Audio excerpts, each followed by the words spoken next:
नमस्कार, मैं डॉक्टर सुजाता मित्तल दिल्ली से आज आपसे गवर्नमेंट ऑफ इंडिया का जो HPV वैक्सीनेशन का जो प्रोग्राम है उसके बारे में बात करना चाहती हूँ। यहाँ पर मैं आपसे शेयर कर रही हूँ गवर्नमेंट ऑफ इंडिया का कंसेंट फॉर्म जो कि जिस पर आपसे साइन करवाए जा रहे हैं। ये कंसेंट फॉर्म नहीं, ये आपका पर्सनल डाटा का जो है वो पूरा लिया जा रहा है और नीचे सिर्फ एक लाइन लिख दी गई है कि आपको इसके नफ़े और नुकसान के बारे में, टीकाकरण के बारे में बता दिया गया है। तो मैं आप लोगों से पूछना चाहती हूँ कि क्या बताया गया है, क्या फ़ायदे हैं, क्या नुकसान है।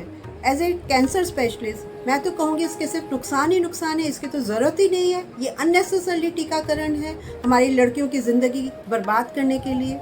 और एज ए डॉक्टर जब मैं कोई ऑपरेशन करती हूँ तो मुझे कंसेंट फॉर्म में पेशेंट का सारा कुछ डिटेल्स लिखने होते हैं। मुझे उसके ऑपरेशन के बारे में, उसके साइड इफ़ेक्ट्स के बारे में, जैसे उसको ब्लीडिंग हो सकती है, इन्फेक्शन हो सकता है, थ्रोम्बोएम्बोलिज्म हो सकता है, उसको DVT हो सकती है, एनाफाइलैक्सिस हो सकता है, ये सारे लिखे होने चाहिए। नहीं तो मेरे पर मेडिकल लीगल केस भी हो सकता है। तो सरकार ने तो इसमें कुछ भी नहीं लिखा, ये कैसा कंसेंट फॉर्म है। फिर दूसरा हम देख रहे हैं, मैं आपसे शेयर कर रही हूँ कि गवर्नमेंट स्कूल्स पे जहाँ पर नीचे लो सोशो इकोनॉमिक स्टेटस की बच्चियाँ जहाँ पर पढ़ने जाती हैं, वहाँ पर ये टीकाकरण किया जा रहा है। तो मैंने एक PIL डाली है HPV वैक्सीन के अगेंस्ट में, तो उसमें ICMR ने कहा कि हम तो ये सब PHC में लग रहे हैं, पर मेरे आसपास के, मेरे खुद की मेड की लड़की के जो स्कूल है, गवर्नमेंट स्कूल है, उसमें ये टीकाकरण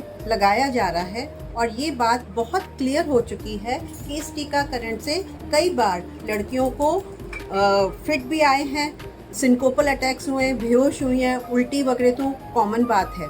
तो दिल्ली में इतनी फैसिलिटीज़ अवेलेबल हैं, तो ये स्कूलों में क्यों लगाया जा रहा है। स्कूलों में लड़कियों को कुछ इन्फॉर्म नहीं किया जा रहा है, ना उनके पेरेंट्स को बताया जा रहा है कि इससे आगे आने वाली क्या क्या प्रॉब्लम्स होंगी। तो मेरा आप लोगों से निवेदन है कि एक तो ये टीकाकरण ना करवाएं, दूसरा गवर्नमेंट से अपील है कि आप इसमें साइड इफ़ेक्ट्स तो लिखिए। 2007 और 9 के बीच में जो लड़कियों की 7 मौतें हुई, उसके बाद से अभी तक हमारे पास कोई भी साइड इफ़ेक्ट्स का डाटा नहीं है। ICMR ने मेरे PIL में बोला कि सिर्फ 120 लड़कियों के साइड इफ़ेक्ट्स हुए, जिसमें से 80 माइनर हैं और 22। तो फिर अगर इतने से साइड इफ़ेक्ट्स हैं, तो जो हमारे साइड इफ़ेक्ट्स का जो पोर्टल है वो आपने बंद क्यों कर रखा है हमारे लिए। उसको खोलिए, मुझे उसको देखना है, उसको पूरा एनालाइज करना है। आप उसका मुझे रिकॉर्ड क्यों नहीं देते हैं। कोरोना वैक्सीन के टाइम में गवर्नमेंट ने ज़बरदस्ती ऐसे हालात बनाए कि लोगों को वैक्सीन लगवाने पड़े। कितने लोगों ने केसेस कर रखे सुप्रीम कोर्ट में, कितने लोगों की इसमें मौतें हो गई, अभी भी हो रही हैं साइड इफ़ेक्ट से। तब सुप्रीम कोर्ट ने कहा कि अगर गवर्नमेंट का कोई प्रोग्राम है, जैसे वैक्सीन का स्पेशली, और उसमें डेथ्स होती है, तो गवर्नमेंट लायबल है उनको कंपनसेशन देने के लिए। तो वैक्सीन के जो साइड इफ़ेक्ट्स हैं उनके बारे में मैं एक बात आप लोगों को बताना चाहती हूँ कि उनको प्रूव करने के लिए कोई हमारे पास बायोमार्कर नहीं है।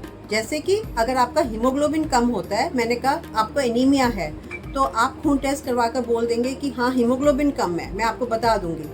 बट वैक्सीन के साइड इफ़ेक्ट्स का कोई बायोमार्कर नहीं है, और इसी कारण से गवर्नमेंट जो है या फार्मा कंपनीज जो है इनके साइड इफ़ेक्ट्स को रफा दफा करती हैं और कह देती हैं कि ये coincidental, not related to vaccine. तो ये दो जो धांधलेबाजी है, इसको आप समझें। अननेसेसरी अब स्वाइन फ्लू का आ गया है, कभी डेंगू के आ रहे। Vaccines are not going to help you. आपको अपनी लाइफ ढंग से जीनी है, खाना पीना ठीक रखना है, एक्सरसाइज करना है, मेडिटेशन करना है, सुबह उठना है, ये सारी चीज़ें आपको करेंगे तो लाइफ हेल्दी रहेगी। तुकाराम मुंडके ने जो कदम उठाया है कि खाने में जो मिलावट है उसको कम करें, हमको करप्शन कम करना है, हमें खुद को ईमानदार बनना है, हमें खुद का काम अच्छी तरह से करना है।